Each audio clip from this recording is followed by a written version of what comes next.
The brand we are talking about in this video offers easy surgery-free beauty solutions. The product was, and still is, currently trending on TikTok, so the timing for growing this brand was great. They decided to invest in an expensive agency and it almost cost them their business.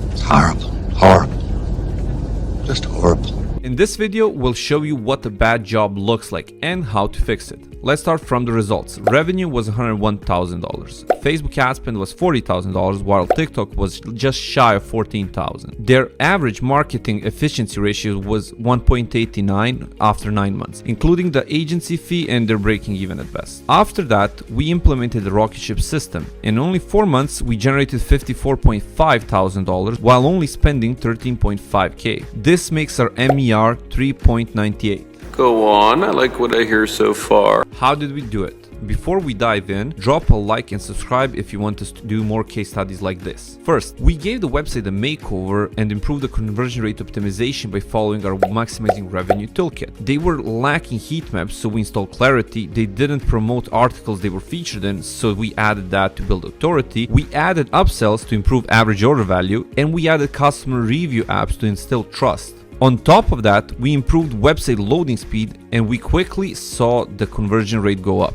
When it comes to data collection, they had zero feedback from customers. They also didn't use Google Analytics to find any issues or any other type of tracking. Overall, they were blind to their issues, so we fixed all of that. When it comes to their media buying, they were overlapping and bidding against themselves most of the time. Testing wasn't done properly, so they weren't really sure if they have a winning ad or not, and all channels worked separately from each other. Our systems ensured that this doesn't happen ever again. The silver bullet in this account was text message marketing, or SMS. You may have noticed that TikTok and Meta campaigns didn't look like they were positive. So how did the business grow? It's simple. We focused on what happens after the first click. So we managed to get a lot of the people that came from Facebook ads and TikTok ads to sign up to our email and SMS marketing, after which they bought from the remarketing campaigns. Those campaigns had 260 return on ad spend. Additionally, you can use those phone numbers to improve meta tracking, and it has a higher match rate versus email. And when you think about it, your phone number is accurate while your email is probably something you used in high school. So when you sign up for something, that's not what matches with Facebook. Also, you can check out what they wrote on this topic for Forbes. Thanks so much for watching the video until the end. If you have questions, please drop them in the comments.